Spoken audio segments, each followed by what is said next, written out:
What's good, wagering world? It's your boy Five Star in Vegas, broadcasting live as always from beautiful Summerlin, Nevada, with my co-host, the one and only Sacramento Kings fan I know. What's good, Spread Astaire? Man, I'm doing opposite of the Sacramento Kings right now because I am doing great. I'm not losing by 50 points and I'm not getting embarrassed. So, Right. unlike my favorite team, I'm doing fantastic. That's right. Got to be loyal, though, man. I had some really tough days as a Saints fan, man. I remember days when we thought we'd never even win a playoff game, and now the great Sean Payton is leaving, so we're about to see if we can stay on the track, or do we fall down and become another cellar dweller with the Sacramento Kings? I really hope they get the job to Dennis Allen, man, the defensive coordinator. I feel like the best thing right now going for the Saints organization would be the continuity of Dennis Allen, Carmichael at the offense coordinator. That way, everybody's in building. It's not too much of a change. It's an easy transition. Hopefully, they bring back Jameis and Michael Thomas decides to get on the field. But hey, man, enough about the Saints. Enough about the Sacramento Kings. Let's talk about this wagering world, man. We've been on fire, man. Let's get to our favorite segment. One of our favorite segments: the past, the present, and the future. Well, we cover the past weekend and what everyone is talking about today and what everyone will be talking about in the future. All right, Spread. In the past, man, what we had going last week, Spread? Man, another great week for the wagering world as both of the plays got there. The individual bets made it home. And of course, if you parlayed it, 200 turns you into 500 with the Cincinnati Bengals. We took the points, but hey, they went outright. What a great performance by Joe Burrow. You continue to not be able to count that kid out because he was the difference there, right? I don't know if the Bengals had the better team. The Titans defense played great, but Burrow was so much better than Tannehill. That was the difference. And then, of course, the San Francisco 49ers getting the win without scoring an offensive touchdown. There's three phases of the I game, love it. not just offense, right? Special teams and defense gets it done in an old school fashion. And so how much fun was that? Because we had talked about on the show, right? Everyone loves the touchdowns. Everyone loves the passing games. But at this time of the year, the game is still won in the trenches at the line of scrimmage. And that's what the Niners were able to do. So once again, the football picks came out great, and I'm pretty excited to see what we have in store for this week. Yeah, man, we had a great weekend last week. Like you said, first go with the +6. It was a sweat, man. It was all the way to the end. But I tweeted early in the game in the first half after I saw how the Packers offense was looking like, hey, this is a 49ers type game. They're in this thing. Like, this is the type of games that they win. Um, Brilliant coaching by Lil Shanny. They pull it out, set up a block.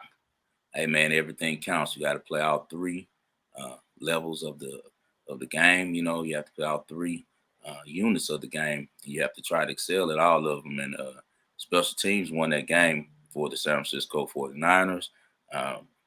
Big kick.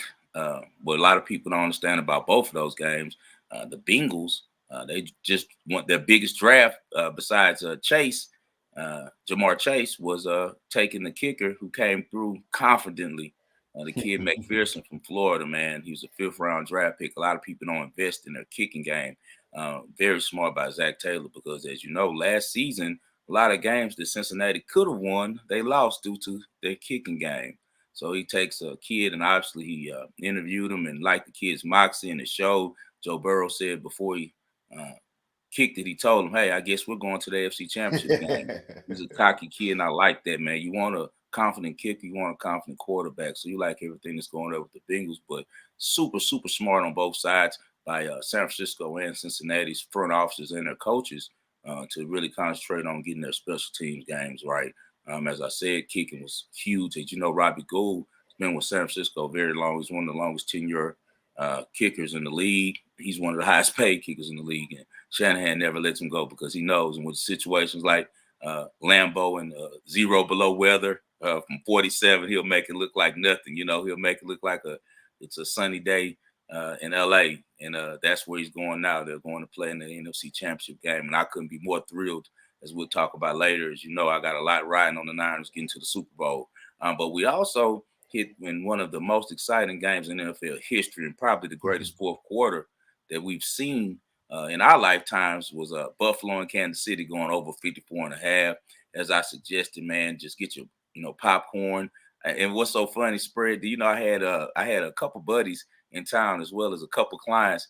They went against the grain. I told them specifically, I only bet the over on this game because both quarterbacks, it was going to come down who got the ball last. Both weren't going out easy. Both were focused on leading their team to victory, and they were going to do whatever it took to get them there. It was so enjoyable sitting there in the fourth quarter after Gabe Davis hit that fourth 13 touchdown. Incredible move. He's a big up and coming receiver over there. Gabe Davis, keep an eye out on him. He scored that touchdown, man. Caesar's Palace erupted, went crazy in there. And I'm just thinking about the over. Me and my guys high-fiving. Then they got the 2-point conversion. I'm like, oh, we're over, baby. We're over. So everybody's all happy. Two of my guys whispered to me, man, I took Buffalo.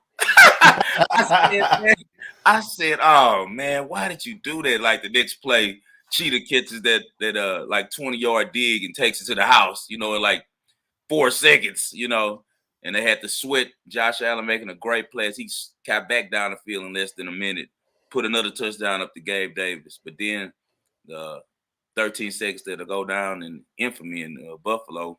But they're going to talk about it forever in Kansas City, man. When Patrick Mahomes, the drive of his lifetime, 2 just bullets, great execution. I saw a video that Travis Kelce did. They had a microphone on the sidelines. He literally drew up both of those plays from the sidelines with Mahomes. Unbelievable intelligence to have a tight end. But see, what people don't know, that Travis Kelce actually played quarterback in high school. And the intelligence shows, man. He told him, he got Cheetah first and told him, hey, man, they're playing off you on the line. Just come behind me and I'm going to just throw you a little block, to get some quick yardage. After we hit the timeout, I'm going to look at the scene. Goes and tells Patrick Mahomes, hey, man, I'm going to let you know if they're playing off me. If not, just hit the scene. Wide open, man. Takes off. Unbelievable execution, bro. After you see the Cowboys that have no time left, 14 seconds left at home, run a draw, and it takes the whole 14 seconds. And then you see the master, Mahomes, great play calling by Eric Bieniemy and Coach Andy Reid. 2 plays, the great intelligence, as they always say, man, it's not about the X's and O's, it's about the Jimmys and Joes. Great execution by Cheetah. Great execution by Travis Kelce. All pros, all Hall of Famers, man, future Hall of Famers. Patrick Mahomes. Oh, look at all the stuff he's done in this short time in his career. Have you ever seen anything like it? Do you even compare Brady's career to what he's done? He's been a quarterback for 5 seasons, pardon me. He's had all of the games, AFC Championship games at home. He's went to, now it's going to be 3 Super Bowls in 4 seasons, correct? Yeah, I mean, it's like Elway with polish is the only person I really could compare, right? When Elway came out and with all that talent, but he's being coached correctly, and he also plays in a league where the rules encourage this sort of thing, rather than Elway, who came in the league in 1984, right, when safety just blasted you over the middle, and the quarterbacks were treated like all the other 11 players on the field. It's a lot of those guys that wish they could play now, man. If they could play now. Oh, Yeah, definitely. But yeah, that was really fun. But as I was saying, hopefully you guys didn't get greedy and try to take a side, man. Both of those kids were too good, and Josh Allen and the Patrick Mahomes, to even dare try to touch a side, man. You just enjoy the show and know that they're going to keep fighting. And exactly what happened in the fourth quarter, that we predicted that the game would get really close and you'll see both teams shooting. And that happened. That was the greatest fourth quarter in my life watching football. It was really enjoyable, man. Now let's get to the present, where our feet at now, Spread. What's the game everybody's talking about today? Man, the Kansas City Chiefs, how will they follow up that game? Will it be as exciting? Obviously, the odds makers in Vegas do not think so. The Bengals are catching 7 points, total 54.5 again. What are you thinking about this one? I think that, wow, I'm surprised the Bengals are getting so many points. It's a lot of points, man. We're going to break it down a little bit later because I believe you actually had a lot of information more on the side with the Bengals. With me, my choice on this game would definitely be over first half 27 and over 54.5 for the game, because you're going to get the same type of spectacle. It's just going to be 2 different quarterbacks. Once again, you got two guys who really understand the offenses, really understand the pro game and the pro passing game. They know how to take advantage of everything that the passing rules make available for them now. And I really see Josh Allen and Joe Burrow having, Josh Allen, sorry, Pat Mahomes and Joe Burrow having a major shootout, just like Josh Allen and Pat Mahomes had last week. Once again, it doesn't even matter if one team starts fast or if the other one doesn't. At the end of the day, when you tally up the points, both guys are going to leave their mark. Yeah, I agree with you. We'll get into that a little bit later. Did you want to jump into the future right now? Because I got some questions for you.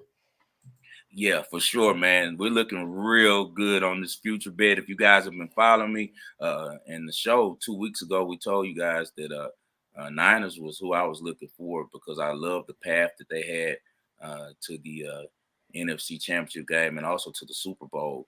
They had a great playoff history against the Packers, who I knew they would play if they were able to get past the first round, which they did. And also, I know about their record of winning 6 straight against the Rams. So we're in a great position right now, Spread. Tell the people a little bit about what tactic you would use in the position I am as far as I'm hedging it.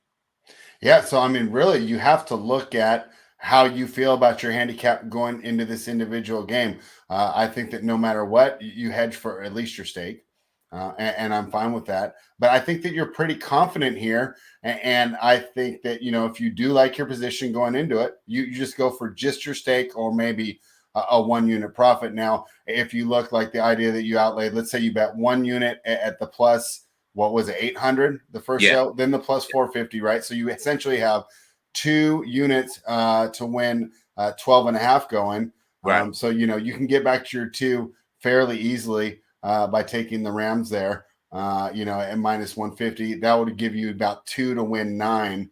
Right. And that's if you're confident. Now, if you're not confident at all, you just go halfway, right? Right. And you just split it. So you get half your money either way. But I think we're in a great position. How confident are you, and how will you be approaching it as far as your staking for the hedge? I have to be very confident because I based the whole bet solely on the fact that I was predicting that the Rams would do what they did and win in the first round and then go to Tampa Bay with their pass against Tampa Bay, with Tampa Bay being banged up and with the Rams line play giving Brady so much trouble. I expected them to win there, which would set up this matchup, which would make now the 7th straight time that they matched up and 6 straight that the Niners have won. An even bigger factor, in my opinion, is that the last time that they won, I want to say that the Rams coach McVay was 49-0, I want to say, when leading at halftime. And the first time in 50, guess what happened? Shanahan did it to him. So in the past, if you look besides that game, the Rams were really fired up for this game. It was for the division. They'd known they'd lost the last 5 to the 49ers. So they were very fired up. That's why they came out like gangbusters, was up 17-0. But if you look at the past in the series, the 49ers have usually came out with a better game plan. Shanahan likes to script his first 15. I'm sure he'll be itching at the bitch to show off a little offense this week after playing in below 0 temperatures and really couldn't, get into his offense like they'll be in perfect weather in Inglewood in the dome, and he'll be able to show off his offense. So I'm expecting the 49ers actually to have a fast start because Shanahan is smart enough to know with the way he likes to run his offense, they need to be ahead. Garoppolo, you do not want the game coming down to being in his hands. So what I'm expecting, if I can get the Niners to score first, I'm in a really good position, especially up 7-0. If I get 7-0, I probably catch about plus 150 live, plus 160 live.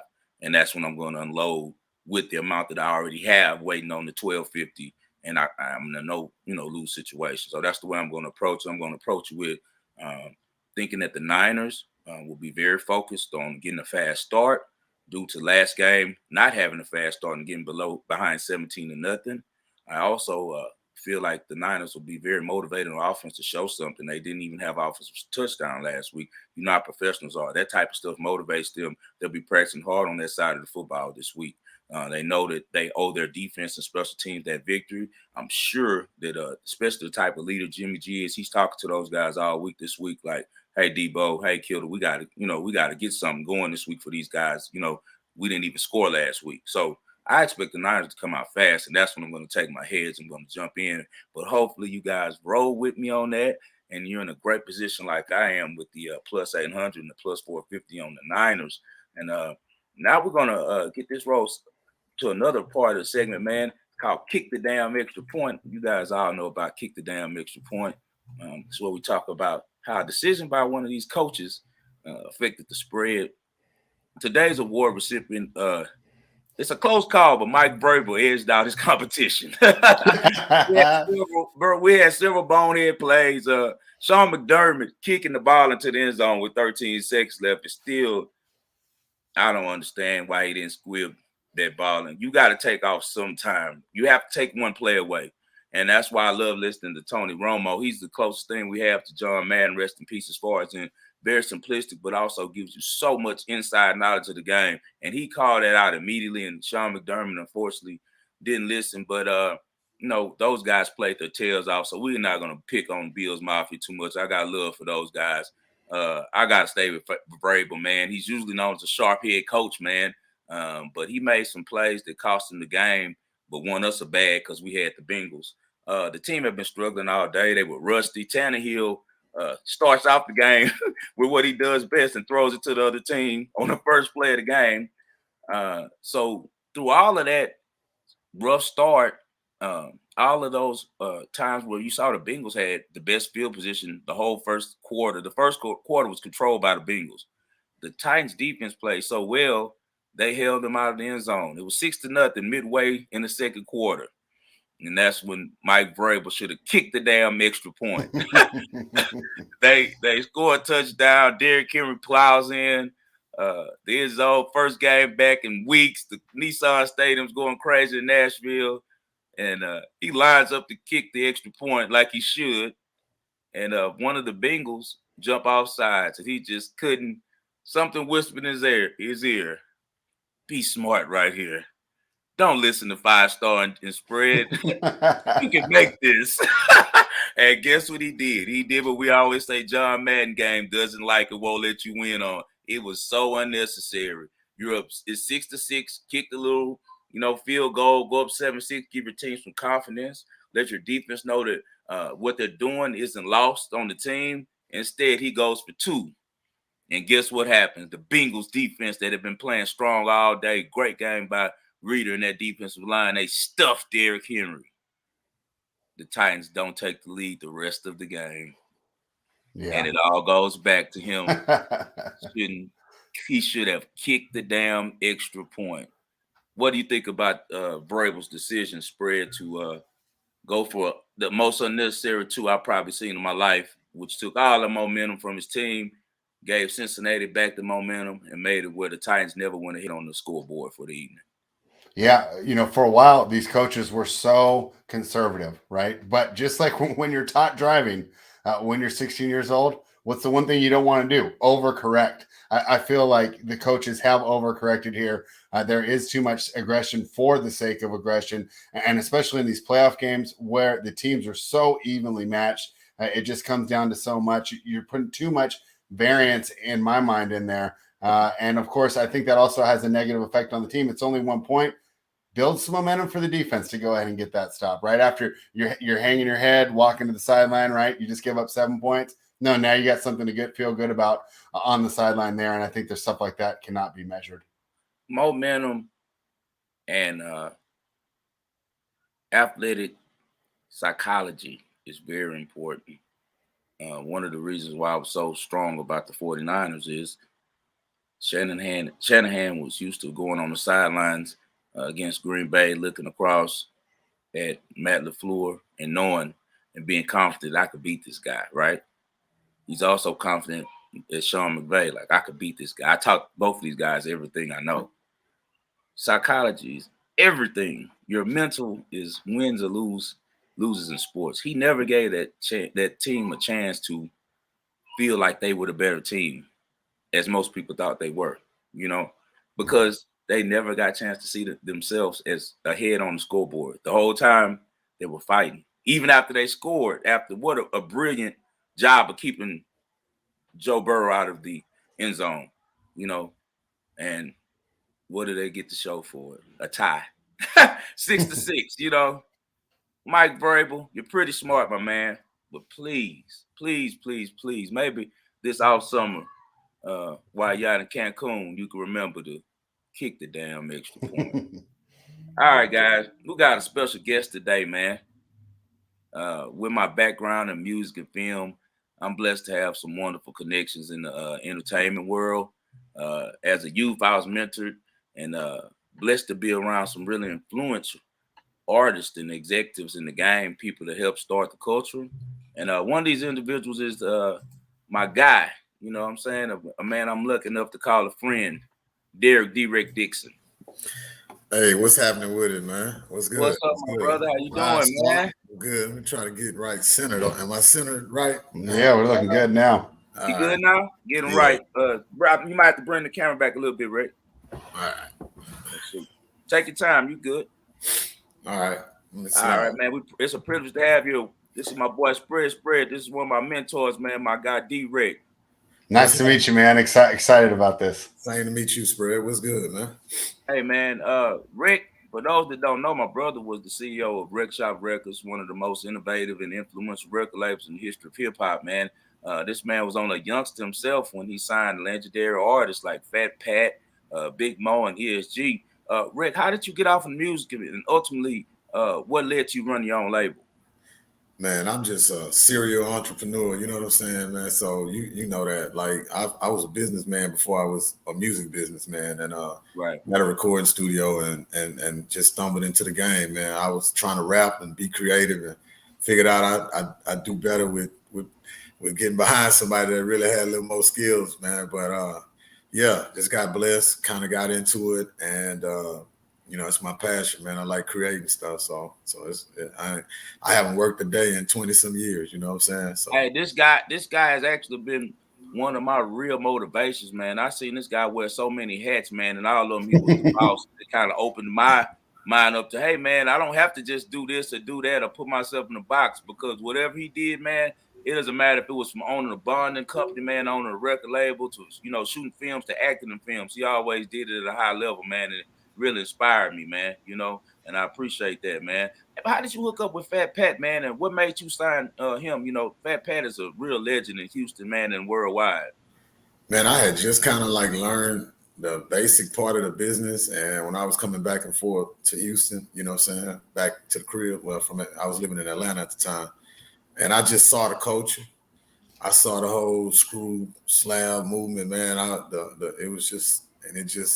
It was something I wanted to be a part of, as well as I knew I could come play a role in helping to push that sound forward. So Pat was the perfect artist, perfect scenario, you know what I'm saying? And the way I hunted him down and signed him, I don't even know what made me do it, because I didn't really know anybody, man. I just pretty much walked up to him and God, put us together, man, to do some wonderful things, man. R.I.P. to Pat, man. I wish he was here. Had we had a little more time together, man, I know for a fact we would have done some major things. Major things. Spread, are you familiar with Fat Pat's music? Yeah, I love it. I love that Houston stuff. So a little different than what we grew up on, but once we found it and found out about it, I really like the way that they kind of used the sound but made it their own. So definitely a big fan. Yeah. I was blessed enough to have a friend. My oldest son's mother was a flight attendant for Continental Airlines at the time, and her best friend that she worked with was dating Pat. So they used to come by our townhouse. Well, it was her townhouse. I just built her spot on Richmond, Tivoli Court. Rick, we used to go to Tivoli Court all the time, man. And Pat would be over there. He was just a cool dude, man. He had a real vibe about him that was just. It was the meaning of player. A lot of people don't know he made up so many terms in the hip hop world that people aren't aware of. From raising the trunk, from hater. He was the first person to ever say hater. Like that came straight from Pat's mouth. He was the first person to call someone a hater if they were, in line of what they was doing. And he brought pretty much calling cars foreign. Also, that also when he all came from his lips, man. I witnessed it, So, that was some monumental stuff. How about Big Mo, man? Big Mo is pretty much like the man that introduced the whole drink and serve culture to the world, and he's so influential, man. How did he become so influential to these mainstream artists, man? And what's your favorite stories about Big Mo? Man, Mo was a unique situation, man, because everybody thought all he could do was sing hooks. You know, he was the guy on the screw tapes that sung all of the hooks and stuff, and everybody was a little unsure if he could actually be like a solo artist and stuff. And so I would throw these concerts every Christmas down where I'm from in Beaumont, and I had one. It was Mo, Poke, ESG. They all in there. They going hard, man. I mean, you know, because they all competing and they just going hard. Everybody rocking it, but it was one difference. Every time Mo got on the mic, everybody's hands went up. Right. And they just sway, you know, and then I was like, man, this dude here, he sets the vibe. He is the perfect melody all the time, melody guy. And so the melody singing and rapping thing, you know, like it appealed to us, man. We had a lot of great success. And as far as why it transcends till now, it's just because he almost was the first one of these guys that's doing that. You know what I mean? If it wasn't him, he definitely one of the first rap singing on things. He didn't have no auto-tune on his mic, any of that. Like, he didn't need that. And just, you know, very, very, very charismatic with in person, in life, and with his music, man. So yeah, Mo, man, like another when I show, hey, we lost him because yeah, he was the best, I feel like, to do it, man. So I firmly believe, man, that you know, just in my belief system, that when people say your name, when you're gone, you still live. You know what I mean? Oh, that's true. Every day of this earth, you know, his songs are played. So he's definitely alive, man. And then I know you see Mama Mo still all the time. So oh yeah, no doubt. You know, Mama Mo is a legend in Houston, and she represents her son every day, man. And we love her. Shout out Mama Mo, man. Oh yeah, mama, that's my mama too now. That's right. You know? That's right. It's much love for them, man. We're a close-knit family out in Houston on the south side, man. One last thing about the music, and then we're going to get into some sports stuff, man. At what time, because see, a lot of people don't know, like I know from private conversations we've had about how big Rick Shop had got. At what moment did you know at the height of that label that you had really made it in the music industry? Well, man, you know, all of this stuff is competitive to me. It's still a sport. So it really I still don't feel that way. You know what I'm saying? Right. I don't feel like, you know what I'm saying, like I did everything I want to do, which, you know, kind of brought me back to it. But one of my best moments probably was I was leaving New York. I had just met Lear Cohen, Russell Simmons, Kevin Lau. They all was trying to get me to sign with Def Jam. And I flew to LA to meet with Priority at the time before Capital bought them. And I left there and Jay Prince had invited me to a fight, Mayweather fight. So I'm in Vegas. I'm at the Mayweather fight, and then I'm down on the second or third row, you know, and then Wesley Snipes and them, I guess, from what they tell me, like, you know, they hang around those fights a lot, so they know how to maneuver their way down there to any empty seat. So he had maneuvered his way down there, and he sitting next to me. So I guess I didn't even know I was going to be in LA. In Vegas. So my dad called me on the phone, and he was like, "Man, you at the fight?" And I was like, "Yeah, I'm at the fight." I said, "How you know?" He said, "Yeah, because they just had the camera on and you sitting next to Wesley Snipes." That's great. Yeah. Man. So for that one moment, that little one moment right there, I was like, you know, like right. A lot of hard work had went in, and a lot of time had went into at least getting that one moment, you know, feeling like worth, you know, like you know, that goals were met, at least some of them, man, and feeling somewhat accomplished. That's what's up, man. Yeah. Let's transition to the sports, man. A lot of people don't know you were a star player in Texas high school football, and that your brother Michael actually played in the NFL. What position did you play, Rick? Man, I played receiver, and you know, Floyd Dixon is my brother, man. Shout out to my brother, man. Played for the Falcons, for Atlanta Falcons for about 8 years. And you know, I always just tried to be like my big brother until I figured out who the hell I was. So he really was the athlete. He's, you know, the football player, man. I just could run. I was fast as hell. You know what I'm saying? And could play a little bit. And he was good enough to get us both a scholarship, man. But I love the sport. Had a lot of roommates and people that done well. I don't know if you're familiar with Larry Sanders, used to be my roommate. Ton of niggas. You know, I'm from Texas. We from Texas. Spread. So, you know, over here, man, we know so many NFL players. It's just what we do down here. So, yeah. Exactly. Hey, and Larry Sanders is now all of the years that I've known you, never told me that. I didn't know that you were roommate. Man, Larry's my roommate, man. Yeah, wow. He was a great player at Arizona, right spread. Remember the Cardinals? Best hands I ever seen in my life, bro. I ain't lying, man. Way before everybody was catching with one hand. I promise you, way back. That wasn't even no thing. That Larry would come, he a running back. He come over there to the receivers pit with us, but they 10 feet away from you, throwing it hard as you can. And he just come by there, one hand. One hand. Yeah, one man. hand. Yeah, that talent transitioned great to the NFL because he's a legend with the Cardinals. Your boy, your brother Floyd's one of them. You know, that's my boy too, man. Shout out Floyd Dixon, man. Good dude, man. One of the best dudes I know, man. He also, I consider him a mentor, man. Do some really great things out in the community, man. How was life as an NFL player's brother? And you especially was good because your brother played in Atlanta, like you said, for the Falcons. So you out in Atlanta as the brother of an NFL player. How was it, man? Man, the best thing, the blessing about it, man, being from Beaumont, Texas, where, you know, never saw anything, you know, and you can't dream of what you haven't seen, you know. So, so the fact that that opportunity was given to him, man, it's been a blessing because that was my pathway to Atlanta, and then that was my pathway to becoming, you know, part of the building blocks that made me who I am. So just being exposed to stuff, man, he, you know, during that time, Atlanta was rocking. That's when Deion Sanders was there, man. Holyfield was the champ. You know what I'm saying? And Andre Rise, there was a lot going on. And I was just lucky enough, my brother, you know what I'm saying, to be around it, and I would be around it, you know what I'm saying, and saw it and helped me to dream for bigger things, you know. What did you ever get a chance to kick it with Prime Time while he played with your brother? True story, man. I never bothered none of them. You know how I am. Right. Very a lot. We ain't gonna say prideful, we're gonna say very dignified. Dignified, man. Right. Mad at me because I would not run up on nobody. I never asked nobody for an autograph in my life. Right. And the day I run into Mandela or Bob Marley or you know, Martin Luther King, few people, man, I would love to get their autographs, but unfortunately they're not here. You know what I'm saying? So bottom line, Spread, I'm just telling you, I never bothered anybody. So I was in Magic City one night and they were all in there kicking it, man. And he's like, hey, you come here, little Dixon. You know what I'm saying? And he just, you know, Prime, not telling this business, this was 20-some years ago, but he used to like strip club, man. And he probably, I don't know how much money he gave them girls, man. I just sat there, kicked it with him. Yeah, not one drink, no alcohol, no smoking. But boy, he liked them girls.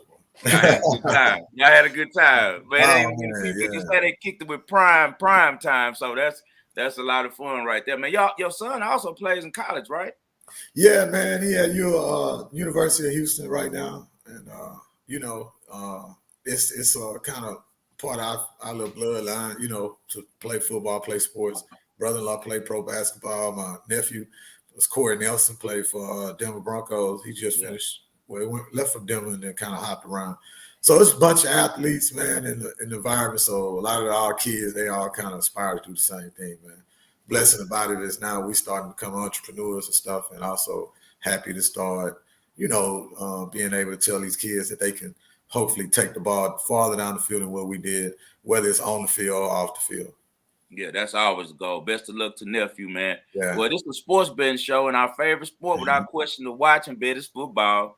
You consider yourself pretty sharp, man. I know because you've been around NFL players, and I got a lot of inside knowledge of the game. So I got to hit you with this. Who do you like in the 49ers at the Rams this week, man?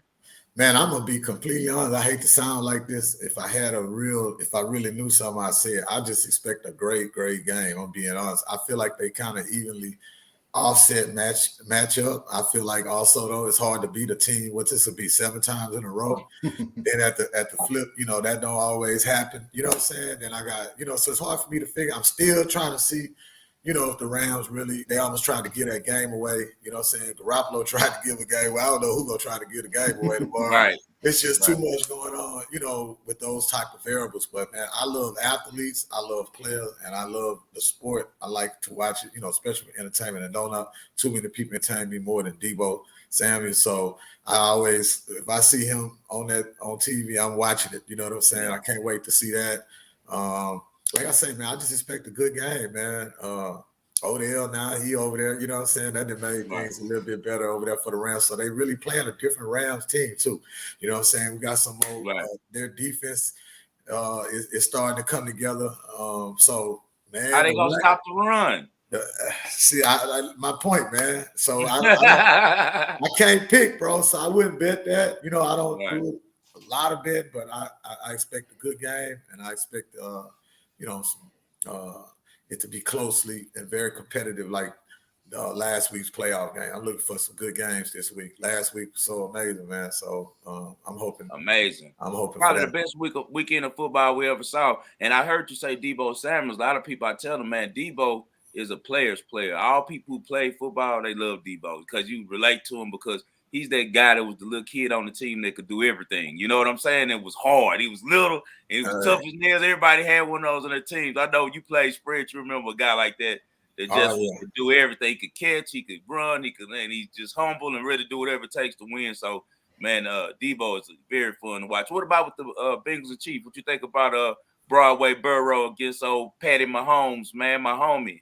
Man, I really think that offensive line is going to catch up with Cincinnati this week. You know what I'm saying? They playing against some better coaches, man. And if you can't, I expect way more exploitation out of that. You know what I'm saying? Because we get down to who's going to go to the championship. So I do expect the Chiefs to show up and play like they pedigree. You know what I mean? They didn't been here before. Cincinnati haven't. I always feel like certain teams mentally got to cross over a hurdle. I don't think Cincinnati, I ain't saying they won't, but I could see this being where, you know, that type of development season. Right, for passage. To get to the big stage because they've already exceeded all their expectations. It's almost like they almost won the Super Bowl last week. So I don't expect them to play at that level again. I'm a big Joe Burrow fan.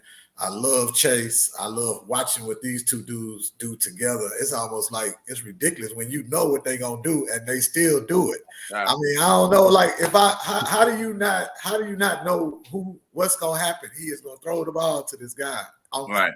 And they still able to do it. So I'm excited about that game. But I truly expect the Chiefs to show up like a championship ball club that they are. I expect Mahomes to be everything that he's supposed to be. I do think Cincinnati put some points on the board, though. I do. So you would say over 54? You think they can combine for 54 points? I'm gonna be honest. I'm not all the way sold on it. I told you I don't know why. I just expect that offensive line. You know, it's only so many times you get sacked 9 times and still have that type of success. And I just feel like we coming to the highest level. There's not enough weapons over there totally yet. I can't see. I'm still saying I don't know why brilliant minds can't at least slow that down a little bit. If not, you know, hey man, Joe is that type of quarterback, and they're gonna have to see him every year. I just think they probably are, you know, a few players away, and just, you know, like got to cross that hump. That's what I see happening. 54 is a stretch because I see them. I don't know, 21. They might put 21 points up, and I could see KC putting up 30-some points. So okay, so then you like KC to win by more than 7 then, for sure. Oh yeah, definitely. Okay, so you would lay the -7. Oh yeah, without a doubt. So my boy Rick, he's leaning -7 on that game spread. What you got for my guy D-Rick? Any questions you got for him? No, man, I'm just excited to sit here and watch all this. And, you know, I haven't listened to that for a while. I'm going to have to pull that stuff back out, right? That was a while. My only real just statement on all of it, it was such a different time back then before the internet, right? The way that the music community worked. No doubt. You couldn't, it was hard. You know, now anyone with talent's going to end up getting found out. Back then, flyers, right? Knowing where to go, being part of the community. It was just so much different. It was a magical time. I felt, before the internet, to just be at the show, it just felt like an accomplishment of certain points, a sense of belonging. Or now, you just log on Ticketmaster and grab the tickets. Hey, man, what did you do in hip hop? What were you were an artist, right? Oh, yeah, I did a lot, but nowhere near the level here, right? But just real quick, I worked at UC Davis College radio station, and when I say things were different, there was no internet. So guys like Rec, they want to get heard. You send your stuff to college radio. You start banging on college radio, right? You get hot on college radio. That's where the labels were going to look. So when you were working at a college radio station, you had access to all this music because anyone that was trying to come up in the game was trying to come up through college radio. Out at UC Davis. I don't know if you guys know the group Black Alicious. So they were kind of the group of DJs before My Little Thing. So they were, talk about inspiration because they made it out and they ended up, Gift of Gab, another one, RIP, right? Great rapper though. Lateef, the Truth Seeker. We'd bring down Boots from the Coup. He came down, performed with us. there, right? So it was just, being in the community, kind of like here though, kind of just kept quiet, learn, Right. and watch what was going on. And it was just so much fun for me to be involved with. And that's Yeah, what's up. for sure. And he's from the Bay Area, so just like Yeah. Houston and the Bay Area, both the hip hop cultures are unbelievable. It's so pure. It's real hip hop because all of it is about what you're doing and not what anyone else from anywhere else is doing. It's just about everything that's going on right in that area of the world. That's what I respect so much about both sides. Okay, Yeah, it was great having on, Rick. What's up, Rick?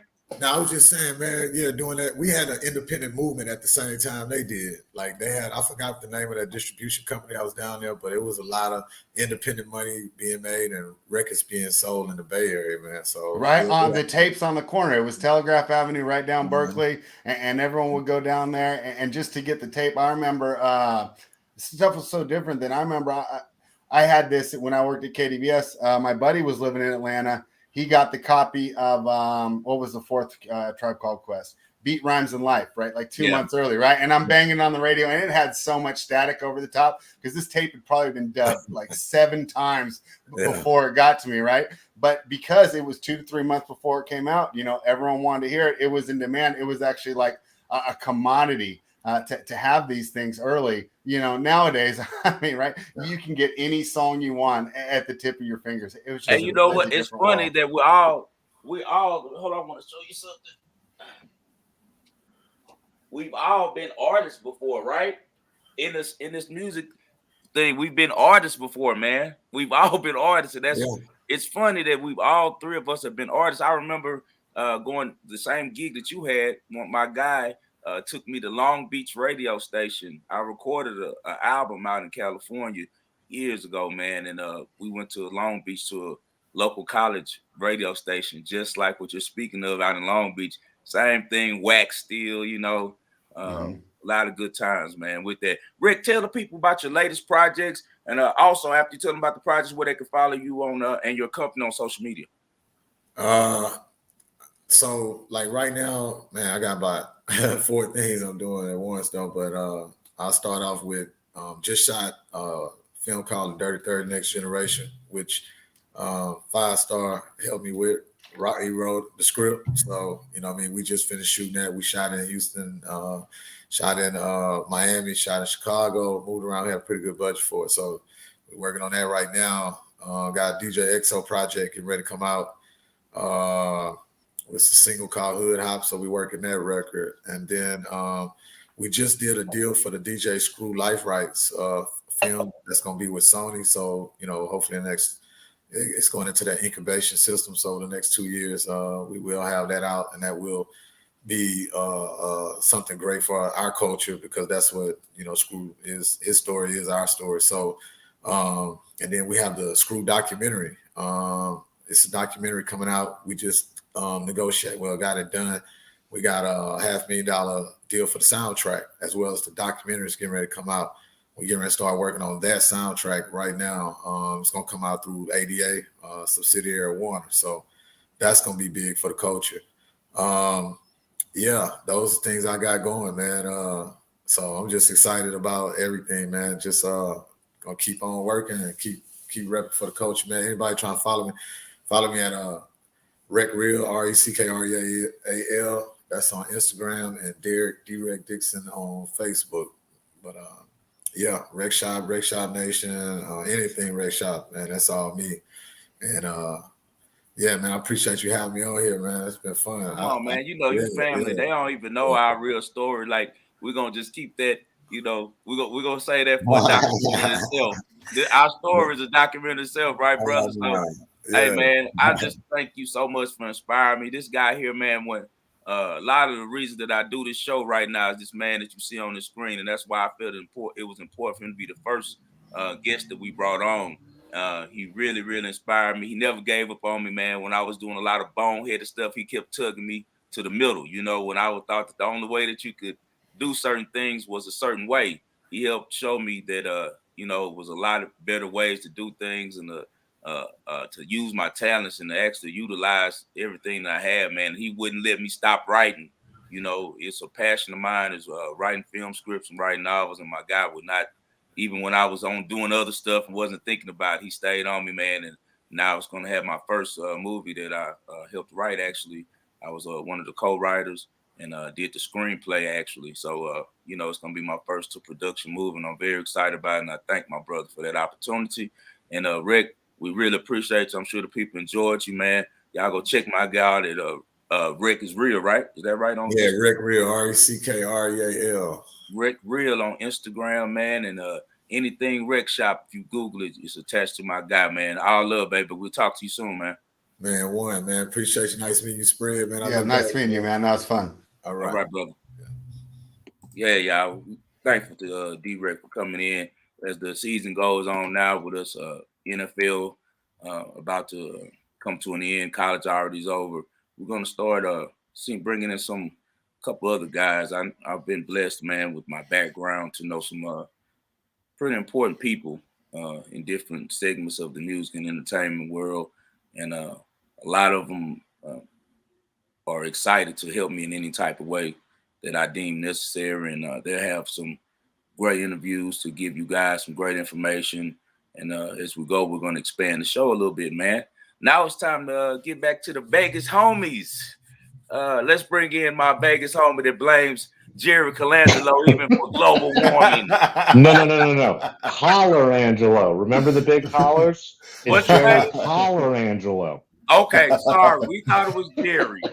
I thought it was Jerry. So we'll blame. Jerry, What's his name? Brian, whatever. Which one is it? I mean, it's who knows? At the end of the day, 5 stars. There's one thing I know you and I agree on. It's bigger organizations telling independent businesses what they have to do, and the NBA coming in and just deciding that Sam Hinkie isn't allowed to do what he wants to do anymore, and the Colangelo's not necessarily nepotism hire, but not a nepotism hire, come in and we do stuff like we traded extra first round pick to move up 2 spots. We draft Jaleel Okafor. We do all sorts of questionable stuff. I mean, not that I'm a Sam Hinkie defender for the rest of my life, and I may or may not have a Sam Hinkie tattoo, but Welcome to the show, my brother from the city of brotherly love, the host of Brown Bag Bets, Alex Noops Christensen. Thanks, man. How's it going, Noops? I appreciate you coming on, man, as always, man.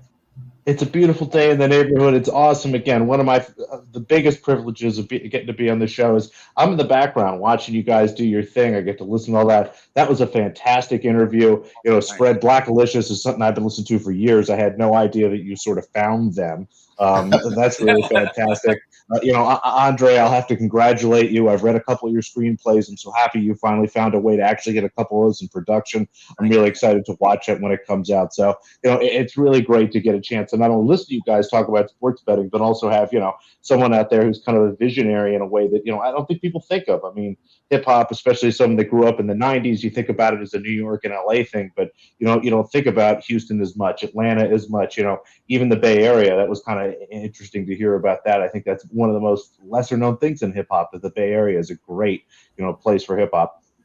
Well, I think the reason why, Dupes, and I'm glad that you actually brought that up, I think it's because coverage. If you remember the original media outlets, especially for hip hop, all out of the East Coast from New York, all of those were based in New York. So until the internet came about, and that was the great thing that made every region so great and so individually great, because everyone did their own thing. Now with the Instagram, as I know, all the kids kind of look alike. They're kind of like the same little clones of each other. They all got the same little speech and stuff, because now it's so easy with the World Wide Web to see what someone's doing in Chicago, see what someone's doing in the Bay, see what someone's doing in Philly, see what someone's doing in Houston, So that was the thing that we benefited from and made it where the culture was a lot stronger because of the ability to just do you. You just had, all you had was what you were into. So as I was saying, I think the press coverage was why a lot of people didn't know that. And that all changed when you guys remember when Outkast accepted the award and they said the South had something to say. And ever since then, I think people have been listening. Noops, what you got for us this week, man? You gonna talk some Australian Open or what? Well, I think we should. We've done pretty good the last couple shows covering things. With all due apologies to Spread on his Contivate pick, we pretty much nailed this The same, tournament. like while we were on the phone, Yeah, he he's lost. Oh, that Like, was tough. damn. Well, people, that's one of the tough parts about doing shows like these. We're Yeah. recording this at least 24 hours before it gets to you. So not only does that limit us in what we can talk about, that puts us in a spot where every once in a while we're going to say some stuff and maybe it won't necessarily work out. But overall, we've done a great job talking through this tournament, highlighting who's going to do well, who's going to do poorly. We're basically down to the final four here. As we're talking about this, we've got the semifinals coming up. But I was hoping to talk to you guys a little bit about the finals. I think that'll be more interesting, not only for our viewers, but for people in general. So we'll start with the men's side here. The first semifinal, Matteo Berrettini, someone that we talked about, better than 30-1, in great shape here. He goes against Rafael Nadal, someone who talked about the impact of playing a long match. I know that some people maybe don't think about tennis as being really physically taxing, but Spread, I know that you read a lot of this stuff. Was it 9 pounds Nadal said that he lost while he was playing tennis the other day? Yeah, Yeah. wasn't that amazing? I heard that too. Yeah. Yeah, it's tremendous to think about, though. As we look at this match, who do you guys expect to come out of this? It's Nadal's the favorite here. He's been playing good tennis. His name's obviously pretty good. But we'll start with the semifinal match, and just quickly, who do you guys think is going to win here, Nadal or Berrettini? Spread? Oh man, so this one's tough for me. I was actually, I've been writing it up, all different days. Wrote it, got all the information out there, but didn't do the pick section, right? And really, I want to take Berrettini so bad. Here's my issue. I have a couple things that keep coming back in my mind. Number one, Berrettini being 1-14 against players in the top 10. That's always worrisome. So you got a statistic like that, a trend. Okay, sometimes I can throw those out. But then when you go to the tape study, Berrettini's weakness is his backhand. The reason I think he struggles against these top players is they can pick on it. And then now he's going against a left-hander. So Rafa's forehand is going to go to Berrettini's backhand. I think that's going to be really tough for him to overcome here. So as much as I wanted to back Berrettini, and I kept trying to write it in a way, where I'd end up with Berrettini at the end of the equation, especially with the plus money on the ATP odds, right? I just couldn't get there. And unfortunately, I think Rafa's going to do it again. What do you think, Andre? It sounded like you kind of agree with Spread here. Yeah, man. As much as I'm just like him, Nadal has reached to the point where, his excellence makes you where you're kind of tired of him. You know what I'm saying? You're tired of, which happens. That means you're great. Just like a great song, you get tired of hearing it. That's how these athletes are. Brady and now Mahomes is so young and already at their level. Like the whole Caesars Sportsbook was rooting for the Bills last week when I was in there. And that's because, excellence brings, people, get a little bit tired of you. So that's what we're dealing with Nadal, and obviously with the number that they're putting out there too, with it only being, was it -170? Man, give me Nadal all day in that one. There's no way that Berrettini, I can't see Berrettini unless he plays a lot better than he's played so far in the tournament. His strength is his serve, and he hasn't even been serving that well. I thought Monfils was going to pull out the upset on him the way it was looking.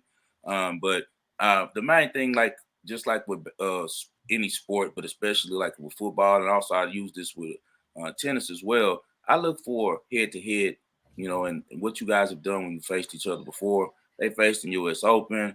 Berrettini started a little strong, and you saw when Nadal got control of the match and stole the first set, he mowed him the next two.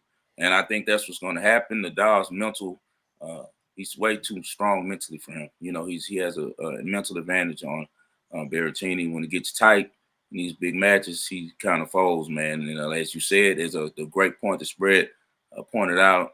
He's going to be hitting those blistering hook left hand shots at his backhand, and he's going to be just spraying it out of bounds. There's going to be so many errors. So the discipline and the mental fortitude of Nadal, I think, comes through in this one.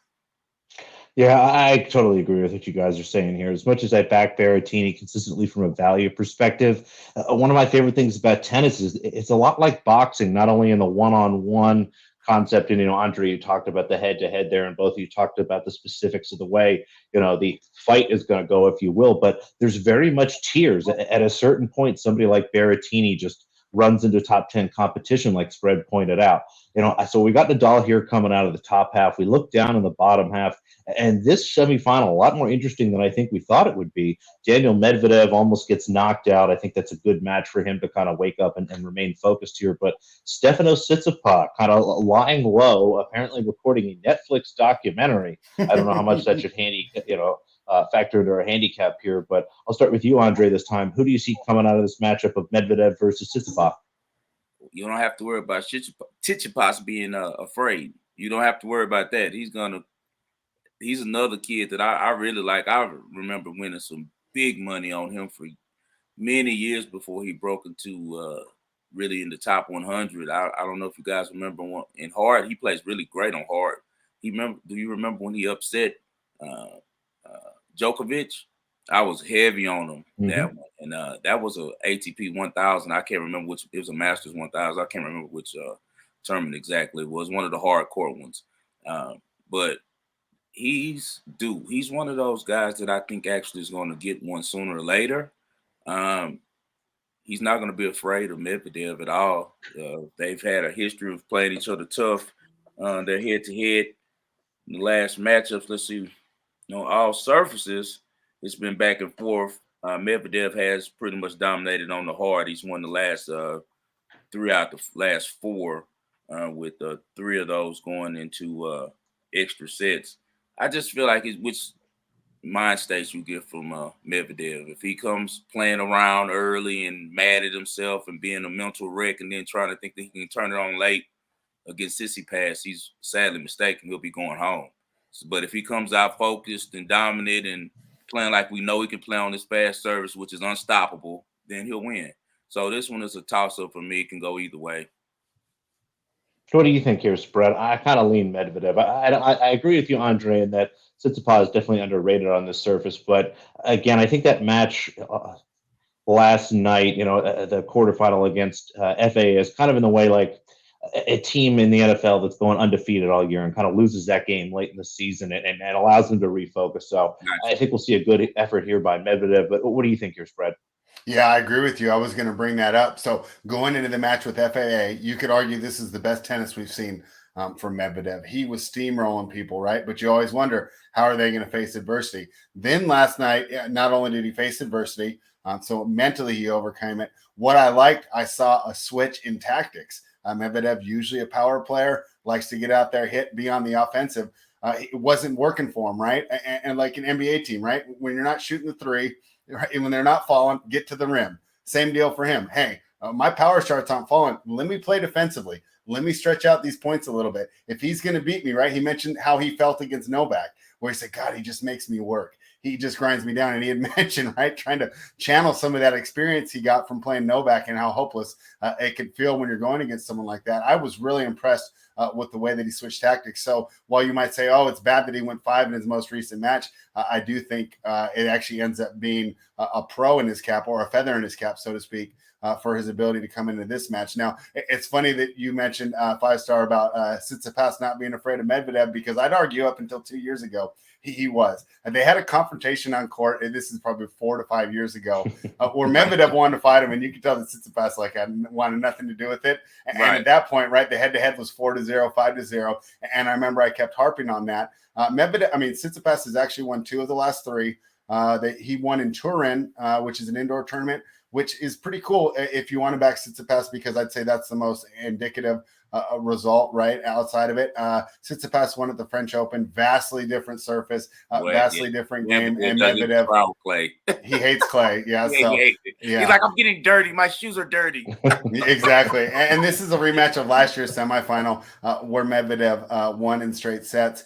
It's really tough for me to go against him here, especially in the form that he's playing, and the fact that he did show that he could work out of trouble and kind of change his tactics when plan A wasn't working. The ability to go to plan B, something new from Medvedev, and I like him here to win this match. All right, so let's, again, we're a little ahead of time here. Let's look forward to the final. It seems like we're expecting kind of a Medvedev-Nadal final. So, that was a great breakdown of the tennis for everybody that's watching. I think you have a great idea what to look for. Let's try to focus again on the betting perspective here. It's kind of all about value. So if we have a final, it's Medvedev-Nadal. I'll kind of start with you here, Spread. what price would you want a Nadal to bet him?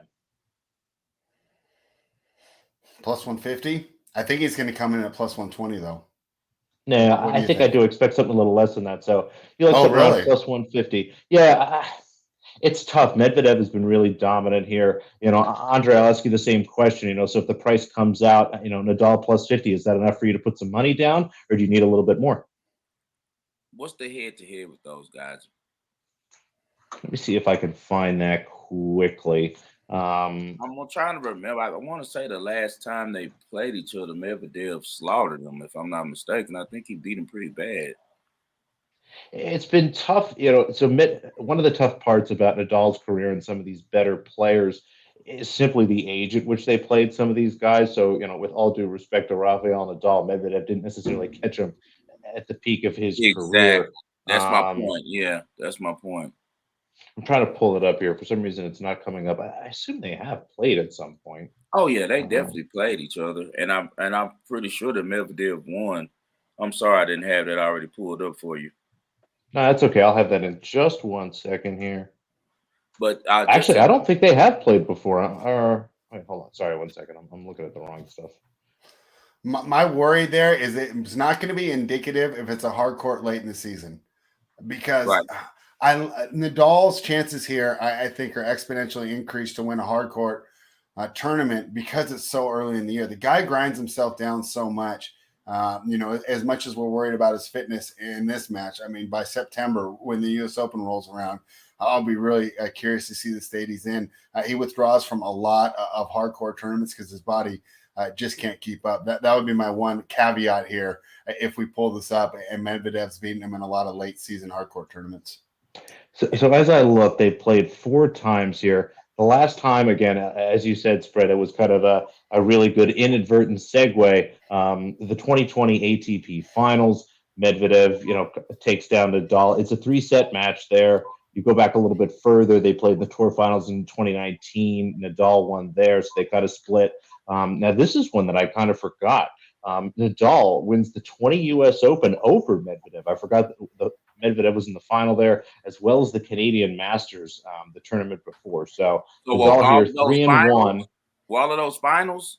Noops. Yes. The ATP finals. The ATP finals, there isn't necessarily a final. Those are round robin matches. But in the U.S. Open final in 2019, Nadal beat Medvedev in 5. And in the 2019 Canadian Masters final, Nadal beat Medvedev in 2. I see it now. Yeah, I have it now.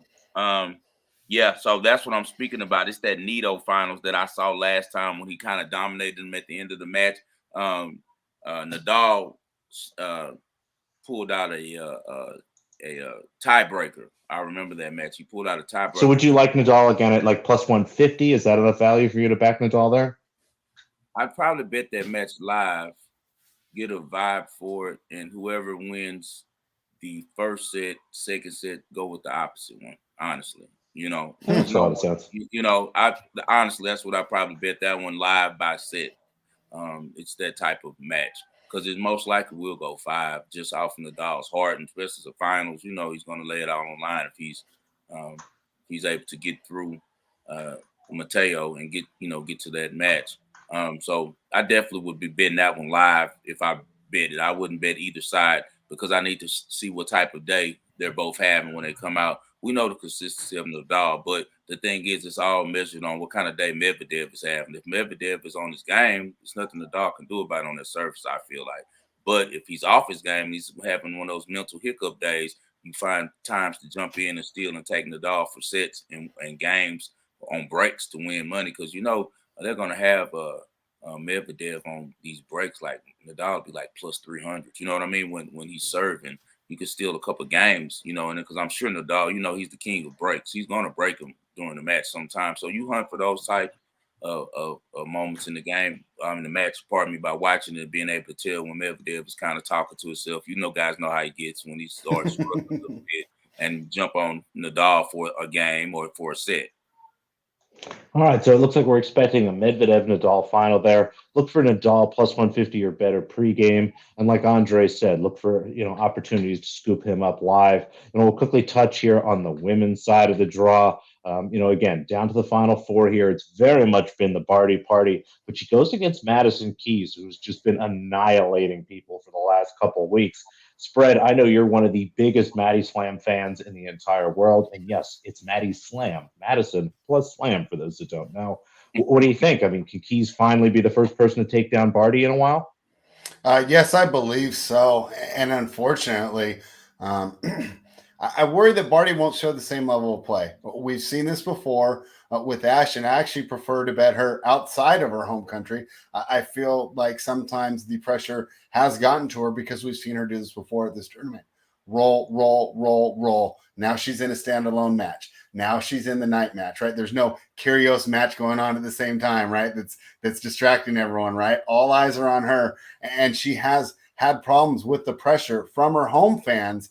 Not so much, when she's in England or France playing the Grand Slams in Europe during the summer. So I do worry about that. Also, it's going to be an interesting way to see how Ash deals with not being the aggressor for most of the match. I do believe she has the game to deal with it. Of course, she can slice, she can vary the pace, right? But she does like to be the aggressor. That's not going to be the case tonight.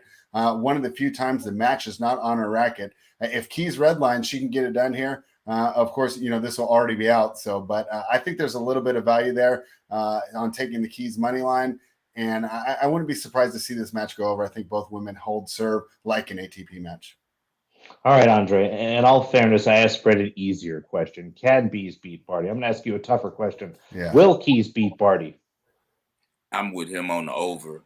I think Keys could take a set, but I think that Barty will lock down and win the match. And I still, even though Keys has been playing really well, I just, in these type of matches in the past, she's, with her game, you guys know, it's very erratic. So she's going for big balls all day. And now when she's on, there's nothing you can do about it. You know that. If she's on, she's going to mow her. But I for sure like the over sets. I think it goes 3 sets for sure. And maybe even get a tiebreak in there somewhere. So, because it's going to be hard for Barty to break her if she's the way she's been serving.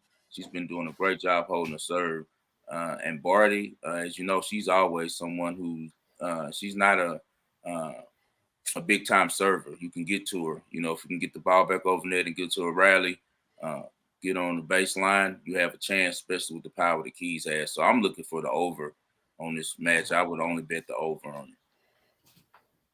Yeah, I agree there. So I think it could be a competitive match, but it does still look like Barty makes the final. What's the games, Noops? What's the over on the games on that? It's just around 20. So if you can find less than 20, I think that's a nice number. The over 2.5 sets is probably around plus 180.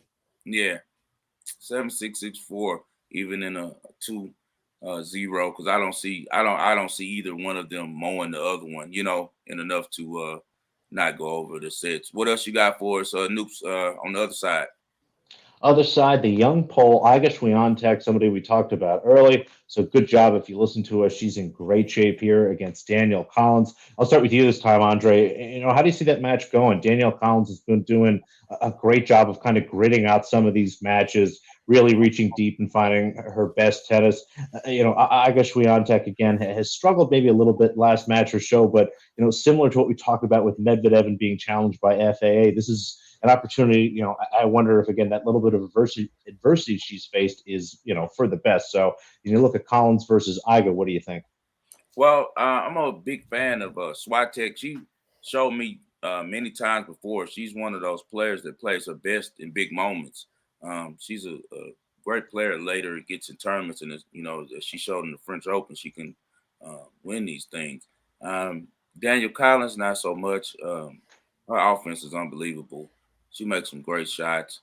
She has so much heart. I don't think that she can outclass Swiatek. I'll be on Swiatek on that. That's actually a match that I'll be betting. It does look like a short price on Iga, maybe a little bit of overreaction again to some of her struggles. What do you think of this match here, Spread? Is Collins going to be able to continue, bottling lightning here, or can Iga get through? Man, if this was daytime, I would pick Collins for sure. I think the night conditions do help Iga a little bit. with number one, just the fitness advantage that Collins seems to have in every match. I mean, does the woman get tired? I mean, it's the third set and she doesn't show any signs of fatigue at all.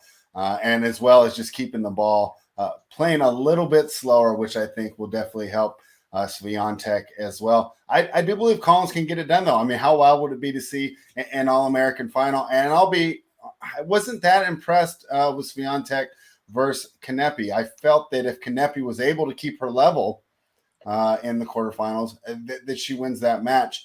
And it just was a case of I don't want to say lack of experience, because I think she's made the quarterfinals like 3 or 4 times, but she's never made the semifinals. So for whatever reason, she does have a roadblock against these better players. Obviously, Swiatek, 10 times probably the talent that Kanepi has here. So I like Collins here as an underdog, and I'm hoping for an All-American final. And it should be pretty interesting, but it does seem like we're kind of, again, back to the conversation. Can either of those women beat Ashley Barty? So if you're looking at Ashley Barty versus, Iga Swiatek, I think we're looking at a price right around, Iga plus 150 or so. If it is Collins, maybe a little bit better than that. So going back to your spread here, as you look at, Iga and Collins, what do you think, and what kind of price would you want to back either one of them against the Australian in the final?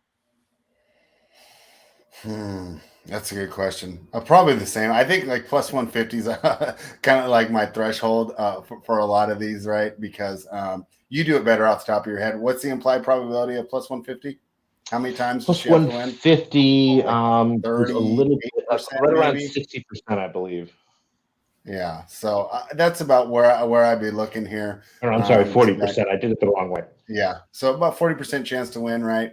That's when you start to look, because I think a lot of these matches can especially be coin flips, especially, like I said, because Barty's nerves to me are the wild card, where you kind of can throw the tape study out the window because we can't necessarily count on seeing the player that we saw in the quarterfinals, in the semifinals, and the finals. Andre, go ahead, jump in. Oh, well, I was saying with spread or Collins, I just can't trust her serve against Swiatek. Yeah, that's a good point. She's broke when they played the last time. She broke her like 3 times in the first set. I don't know. I don't think that she can raise her level to Swiatek's level. But what were you about to ask, Noops? Yeah, I was going to say Ash beat Iga. If you want to go for that one on the Swiatek, I don't know how much. Yeah, it sounds like you like Iga there. I mean, I know again you're a much better live bet. Minus 145 against Collins. I feel like it should be a minus 200, honestly. But that's just my opinion. From my eyes on watching them and just with past experience in Grand Slams. But we've seen people break through, like we saw Keenan a couple years ago break through. How we saw Raducanu break through. So any given day in women's tennis, that. So. Yeah. Do you think Ash beating Iga in Adelaide in the run-up, it was pretty routine, 6-2, 6-4? Think that affects the pricing a lot, Alex? Yeah, it will. I mean, head-to-head, it's one of those nice things to follow, but it does drive the market a little bit. And, Andre, what I was looking for again, I assume you're going to attack that match live. I know you love doing that. But, what price would you need on Iga to really bet her pre-match? If she was plus 200 against Barty pre-match, plus 150. I mean, what number would really get you to make a move, or you don't think she can take down Barty? No, it's a stay away. If she faces Barty, it's Barty or no bet for me on that match, because she just, and especially with the home court advantage that she has, the country will be pulling for. I really think Barty will get it done. I mean, she was able to steal her nerves and win Wimbledon. This is her chance to win something that she know will make her a legend in her country forever. She's already respected there and loved, but I really think if she gets a chance to see either one of those ladies across the net from her, her championship is tonight. She needs to worry about the American. That's who can beat her, And but I think if she can get past her, the other 2 ladies that she's going to deal with, well, she'll have another American if Danielle Collins wins, but either her or Swiatek, I don't think that either one of them would be much match for her in the final. She'd be very focused and get the job done pretty handily.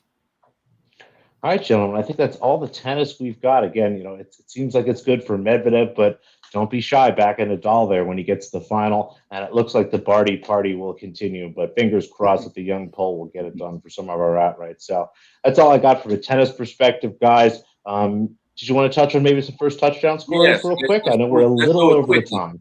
No, we're good. All Let's right. do it quickly, though. Let's go through each game and tell me who you like for the first touchdown. Bengals, Chiefs. This game's particularly tough. A lot of power at the top. Obviously, Kelsey's a favorite. Hill's a favorite. Chase is a favorite. The question I had for you guys, Joe Mixon is someone who not only runs the ball a lot, but catches the ball a lot for the Cincinnati Bengals. He gets almost 12% of targets inside the red zone. Now, I don't like to bet people that are favorites, so this is the first time in a long time. It's 6.5, to 1 odds there. It's right around 12.5%. What do you think, Spread? Should we actually bet Mixon to score the first touchdown? Yeah, it's the dual threat attack, right? Not only, because with a lot of running backs, right, you need them to be within the 5. That bet is still alive, on the 8, on the 9, even on a 3rd and 7, right? Mixon could get in there for you. I like that look. Yeah, 13%. So that might be something, again, I don't know if I'll bet that kind of outright. That might be a same game parlay thing, but overall, again, it's tough. There's so much power at the top here, but I'll be hitting the quarterbacks. Mahomes, 18 to 1 or better, hopefully looking for a 20 there on Sunday. I think you'll get it. Burrow 35 to 1 or better. And then the tight end, Uzuma from the Bengals. He's been great this year. 18 to 1 or better looks good there. And then Mecole Hardman, someone who gets the ball running, gets the ball catching, pretty sneakily high in targets inside the red zone as well as the kick returner there. Hardman at 20 to 1 looks pretty good to me. What do you think, Andre? Did you have any other thoughts on this game? Uzuma is best value, and that's why I would go with out of the ones you named. And if I was going with Kansas City, I'm still going back with tight end. Right now, around the goal line, the tight ends are getting fed a lot. So those are the best values, in my opinion. Yeah, find something to do with Kelsey. It's a good spot for him. You look at the other game, the 49ers versus the Rams. Now, this is one where I'm going to avoid the quarterbacks. Again, I find a lot of value in quarterbacks here. Garoppolo and Stafford generally don't run a ton. If your book has Trey Lance, maybe put a couple bucks there. He's someone that's kind of fun. I like Higbee here. I like Ayuk. Van Jefferson gets a lot of looks, but this is one of the rare games where I'm starting to look at the defensive and special teams. Now, depending on where you look, some books have just defense, some have defense and special teams. I like getting both, but I think there's a chance with these quarterbacks. What we've seen was even some of the fumbles on these teams and the way the offensive lines are a little beat up. I wonder if we're going to have a lot of turnovers. So, I'll ask you, Spread, what do you think of the defense and special teams, either one, 30 to 1 or better? That's interesting. At 30 to 1, you can never talk out of 30 to 1. But I wonder if we'll see that here, especially after last week. You got to be dialed in on special teams this week, right? As we saw it determine one of the games last weekend. So right now I'd lean no, but I mean, I'm never going to say no to a 30 to 1. Right. I love that spirit. What are you thinking here, Andre? I mean, when you look at this game and the game script, who's going to get the ball overall? I mean, the easy answer is Cooper Kupp. You guys talked about Debo a bunch. I think this is a great Debo DFS week. But from an odds perspective, Kupp's 5 to 1. That looks about right to me. Debo 6 to 1. That looks about right to me. Who do you like here? With the Rams, you got to look receivers because it's going to have a difficult time trying to run on that San Francisco defense as long as they have that front four and they got those great linebackers in Greenlaw and my guy out of BYU. Hone in the middle. Those guys, as long as they're out there on the field, it's going to be very difficult for the Rams to get a rushing touchdown. I don't see Cam Akers scoring a rushing touchdown, honestly, especially with the difficulty we saw last week that he had around the goal line. So you want to look receivers definitely for Rams. I heard Van Jefferson has a knee injury. I don't know how severe it is, but he is on the injury report. I like Odell Beckham. He's been showing up and showing out a lot lately. I expect if he gets an opportunity, it's going to be a lot of eyes on Cooper Kupp, I'm sure. So I expect him to get an opportunity to make something happen. So he would be a good investment for me. And also on the 49ers side, I got to think about Jawan Jennings or Brandon Ayuk on that side. Yeah. Love both of those guys. Beckham has been really popping. His number's starting to get small. Hunter around. I bet you can get at least a 12 to 1 on him somewhere. But some good thoughts for you guys on first touchdowns. We covered tennis. That's all I got, guys. Any questions for me? Man, we appreciate you, Noops. You know that. We always you're a regular. We'll talk to you next week. You know that, man. So tell the people where they can find you at, Noops. Yeah, absolutely. Again, everything's on Twitter there at @_Noops. I host Brown Bag Bets 11:30 Eastern, Monday through Friday, as well as regular guests on the Bet US NBA show. If you want to hear me just talk basketball there, 4 p.m. Eastern, Monday, Wednesday, and Friday, all sorts of stuff. And I'll continue to write weekly tennis previews. Again, find it all on Twitter @_Noops. Y'all go follow my guy @Noops, and it's like I said, he's not a guest of the show. He's family. We'll talk to you next week, Noops. Love you guys. See you next I'll week. leave, man. Later. All right, guys, time to get to the best portion of the show, the Ball and Parlay. If you listened last week, you got paid. We came through for you guys with San Francisco 49ers +6 and with the Cincinnati Bengals +3.5. The Niners were a little sweat, but they came through, and the Bengals were in a sweat all day. So if you were able to follow us and bet them straight and parlay them, you had a pretty happy weekend. Let's start it out, Spread. What we got for them this week on Ball and Parlay? Who you rolling with? Yeah, I think mine's got the more of the drum roll, right? I think we know where you're going. So I'm going to start. Hey, and I'm going to take a tough pick. It's a tough pick, right? Because even Derrick was against it, right? And that's always rough, man. But I'm kind of going against the grain here. I'm going to take the Cincinnati Bengals +7.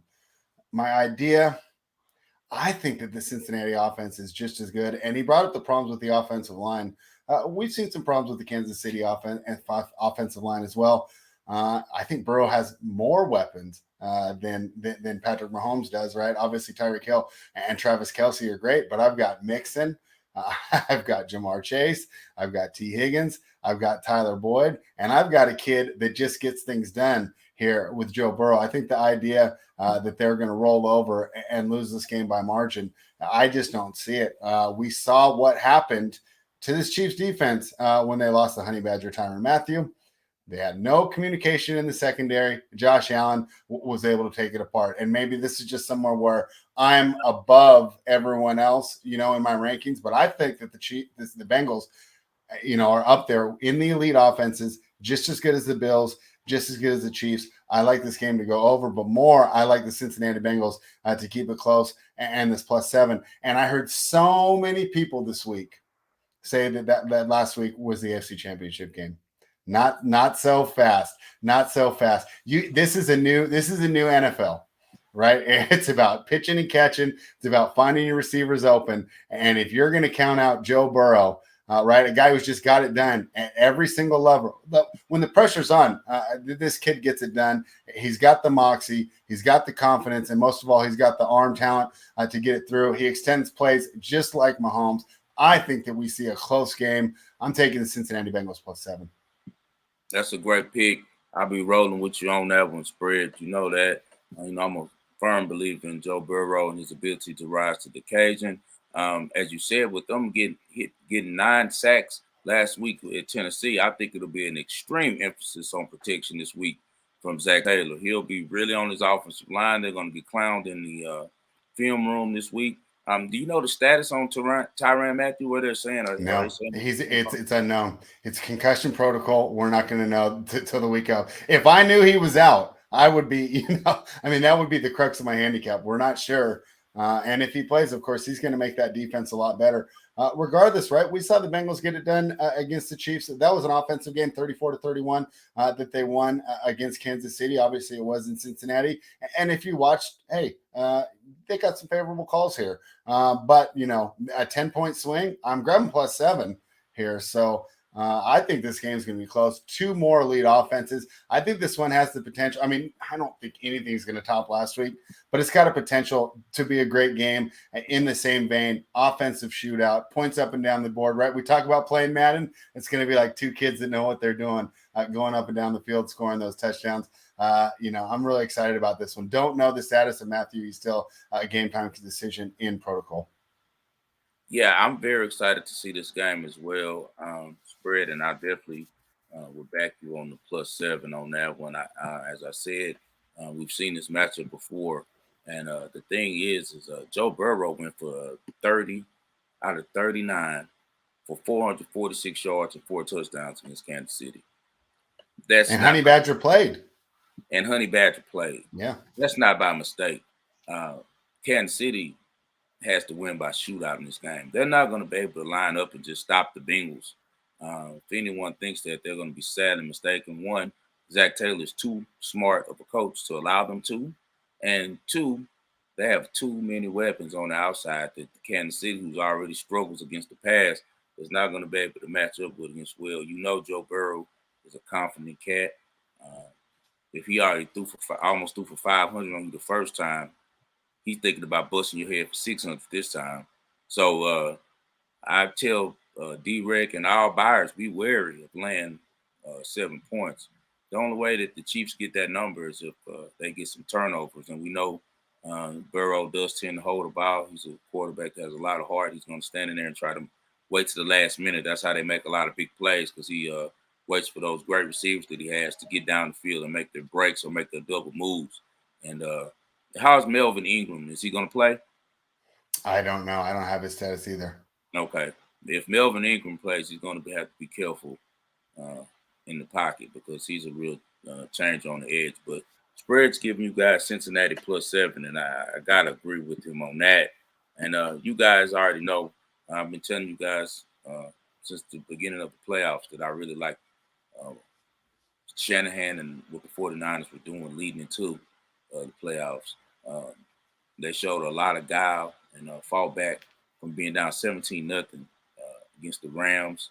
And I think that was like the moment of truth. They already were playing well, but that second half against the Rams, I think, propelled the 49ers to a special season. It could have been easy just to pack it up.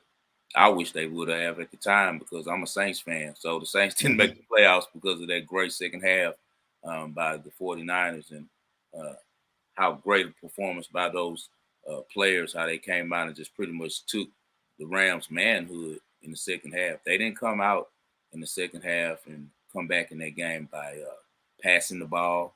They ran it right down their throat, down 3 possessions, and still won that game. Jimmy G made the plays when were necessary. As you and I know, Spread, Jimmy G is a much more functional quarterback than people think. It's going to be a lot of pressure on the offense this week. As we said, that Cincinnati's offensive line will be under the gun in the film room and all week at practice, the same way with the 49ers offense. They didn't have a good showing in Green Bay.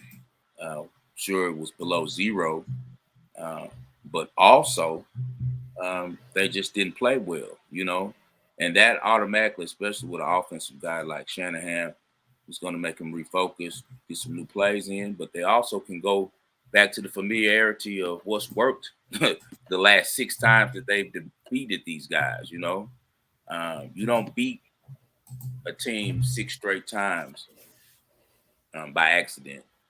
The only time he's lost to them in the last 7 occasions, he had Nick Mullins as the quarterback. Richie James is the go-to receiver. What did you expect? That was 2018. Anytime he's had a lineup out there that was functionable, and sometimes even those lineups were injured and had big injuries, Shanahan got it done. They was missing my boy Big Trent last time they played in LA. He'll be back. He'll be raring to go this week. The books know what they're doing. They know that you guys look at the flashy stuff, and you base football on scoring points, on receivers and quarterbacks. And they're very, very important to winning the ball game, as you see by the AFC. But the 49ers are the last team left in this playoffs that's old school football and nasty. They represent the way that football was originally drawn up to be played, and they're going to carry that torch proudly when they go into LA against the Rams. They're begging you to lay that 3.5 with the Rams. It's a very short number, especially after their performance offensively last week against the Bucs. The last thing that was on your mind was Cooper Kupp racing for a 50-yard bomb, and we were happy because we had the Rams. And that's the last memory of mine, but it's not going to be that easy against the 49ers. The structure from the general manager through the offensive and defensive coaches, D'Amico Ryan, are unbelievable. The 49ers have a great system. It's not by chance that they tied with the Steelers for the most Super Bowl trophies. of all time. The 49ers have a great tradition, and they're going to continue that tradition this weekend. Take the 3.5 with the 49ers. Bet on old school football. The books know this.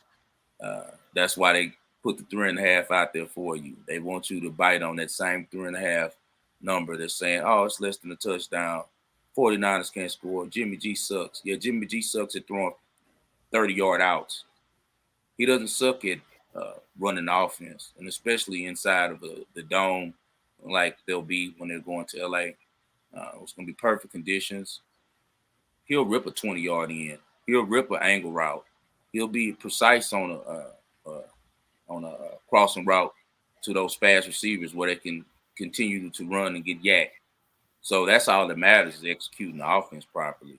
And I think this game comes down to the very end. I'm in a great position in the fact that I have the 49ers plus 850 and plus 450. So it's no way I'd be a fool to double down. But I'm telling you guys to take the 49ers plus 3.5. And I will be also taking the 49ers plus 3.5. But in the position that I am, and if you're in the same position from following me on my futures bet and listening, like I told you guys on 97.5 Houston, the bench, and also on our show, The Wagering World here, and you took the 49ers as a futures bet, I want you to wait. If your book allows you to bet live, I want you to wait. Last game, no game is the same. That's how a lot of you guys lose your bets, is because you think that every game is the same, and every game is its own different chapter in a book.